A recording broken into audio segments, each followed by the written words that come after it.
بالله ما انا اخوان انت واقسمت ايمان بالله. انت شايله ضد العسكر ليه؟ انا مش ضد العسكر، انا مش واخداها من واحد. انت بتعرف تقري؟ طبعا. يعني عارف ان ضد العسكر بيقولوا لي وشايلاه. رابعه ماسونيه وقاعدين يخفوا حاجات جبتها، وانا جايه لمديريه الامن اجيب معايا دليل ادانتي. يعني انت بالعقل يعني. انت متعلمه صح؟ لسه واخداها. متعلمه وشايله ضد العسكر وجايه على المديريه. هي ضد العسكر؟ انت مش عارف تقري؟ مكتوب عليها ايه؟ عايزك كده يا باشا. مكتوب عليها ايه؟ مكتوب عليها ايه كده؟ لا واقف ايديا حضرتك. ضد العسكر صح؟ تعرف تقري مش كده؟ يعني انت جايب دي. يعني كانت انا بسالك سؤال، كانت معاكي في جيبك صح؟ لا في شنطتك. يعني كانت معاكي والجوانتيات دي والمحتويات دي محتويات شنطتك مش كده؟ طب انت جاي عند المديريه شايله الجوانتي البلاستيك ده ليه؟ الجوانتي البلاستيك ده بيعمل ايه في شنطتك؟ الجوانتي البلاستيك بيعمل ايه في شنطتك؟ انا بروح اي مكان. بيعمل ايه الجوانتي البلاستيك في شنطتك؟ انت شغاله ايه؟ انا شغاله ربة منزل. ربة منزل. في غسيل المواعين. في غسيل المواعين وانت خارجه تغسلي عند المديريه؟ لا نازله عند ماما بس باخد الجوانتي من الشنطه بس. بتروحي تغسلي عند ماما؟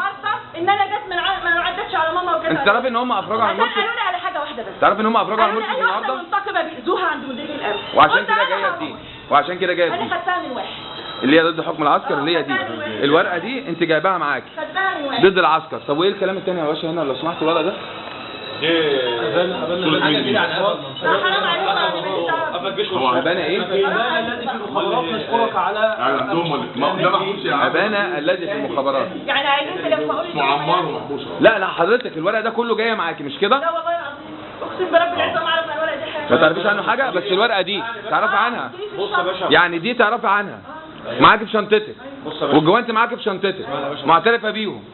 وانت ربة منزل. ونازله رايحه مديريه ضد العسكر. لا انا خدتها من واحد عشان مالناش فيه. كانت معاكي ولا لا؟ لا مش معايا. خلاص. صباح الفل. كل سنه وانت طيب. محمد احمد حسنين. بص يا باشا قفل. هو الكبده مش حرام برضه والاسلام بيقول كده؟ محمول اخوه. ولا ضرورات تباح المحظورات؟ الاسلام بيقول حاجه واحده بس. ايوه انا عايز اعرف وانت شايفه ايه؟ ان انا مظلومه. ليه؟ ان انا مش اخوان. ان انا عايشه طول عمري بره مصر. انت بتتبري من الاخوان؟ انا بتبرى من الاخوان مش بتبرى من الاخوان، انا بتبرى من اي واحد يعمل اي حاجه خطا. انت بتتبري من الاخوان وانت منتميه للاخوان؟ قسما بالله ما انا منتميه ليهم. انت بتتبري منهم؟ انا لو منتميه ليهم تاكد انه مستحيل انسى. مستحيل. بص يا مزاج دي بتاعتك بقى. خلي محمد باخد من الناس والله. انا يا بقى باجي معديه خدي اخد واحط في الشنطه. عايزك يا باشا. جت في الشنطه بحالها. لا حكم العسكر حكايه مش اخوان، حكايه شعب تهان لا لمبارك واعوانه. في شنطه حضرتك برضه. ايوه باخد من الناس والمصحف في بتاخدي من الناس وبتوزعي بقى. لا اهو ده معاك. يعني دلوقتي لو اديتك صوره جنسيه هتاخديها تحطها في شنطتك؟ شكرا.